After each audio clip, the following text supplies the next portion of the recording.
Hello and welcome to another episode of Amputee Outdoors.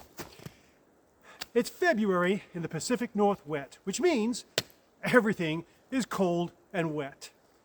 Perfect for going camping and backpacking. But how do you stay warm and dry when everything is cold and wet? Well, come with me, I'll show you how I do it. Come on. Well, like any outdoor adventure, you don't just want to toss stuff into your backpack and figure it out on the trail. You need to research the trail, read the trail reports, and especially the weather predictions for the area. With that knowledge in hand, you'll have a much better idea of what you will need and not need.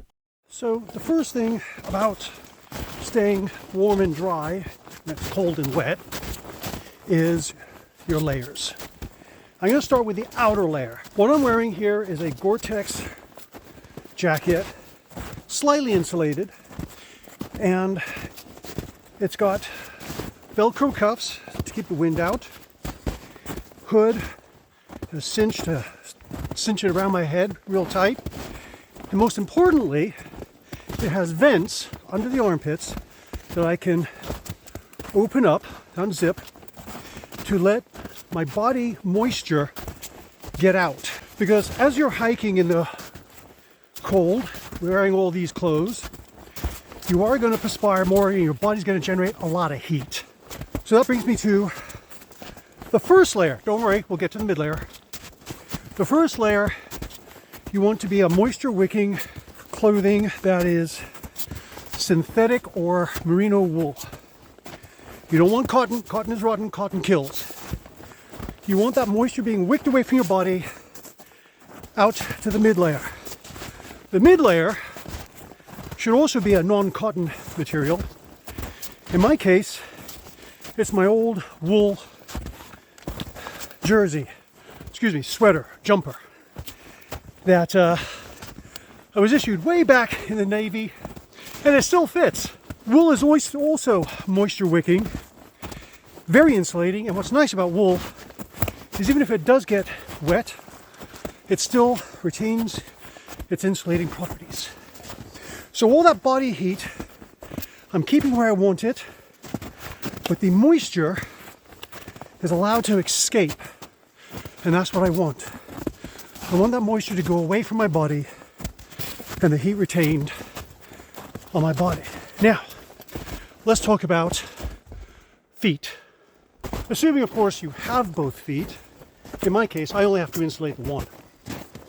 So, again, like with your body, the first layer is going to be moisture wicking. I've got a pair of thin moisture wicking, one moisture wicking sock on my foot. And after that, I've got a thick merino wool sock. Now, thick over thin, thin over skin. Now, this was something I learned in boot camp when I was in the Navy. This helps prevent blisters. As the shoe rubs, it causes the sock, thick sock, to rub against the thin sock and not your skin. It's not a 100% guarantee, more like a 95% guarantee that you won't get blisters. On top of that merino wool sock, I've got another sock, also merino wool. Wool is a wonderful thing. And my footwear. Now here's the thing I see some people do when they're hiking in the wintertime. They've got their regular hiking boots. They sprayed on a couple of layers of waterproofing. Figured it was good. It's not. It's not going to be insulating enough. You want a pair of insulated boots. You can get them fairly affordable. You're only going to use them a few times in the year, and they will do wonders for your happiness when you're hiking in the wet and cold.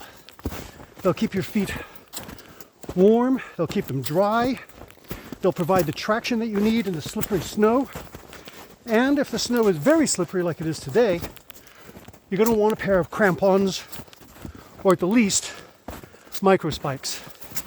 I've got crampons on my feet here. The snow is that wet, slushy, cascade concrete kind of snow. It's very slippery, and if you take a fall, it is like hitting concrete. Now, let's talk about what you wear on your legs.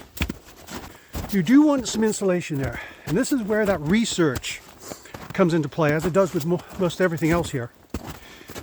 If I know that I'm going out in a place where it's thick and heavy snow, fresh snow, I'm going to be wearing a pair of leggings, insulating leggings, also moisture wicking.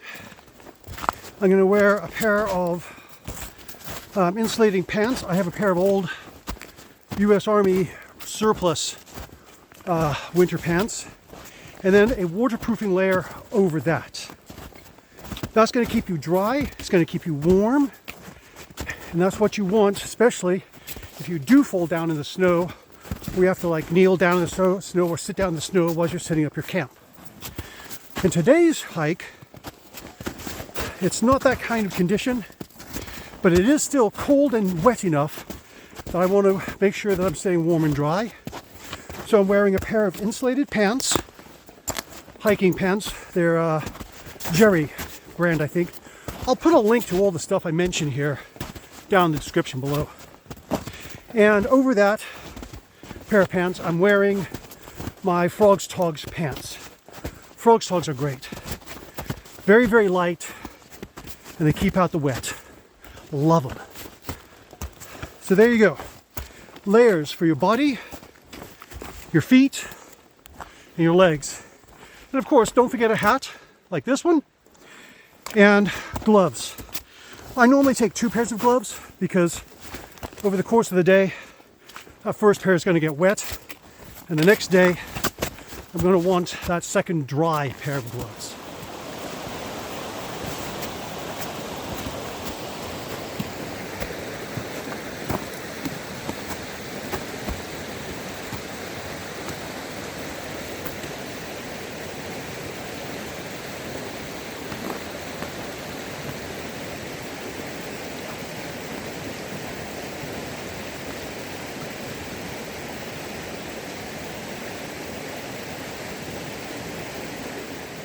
So it occurs to me I should explain what I mean by Pacific NorthWET.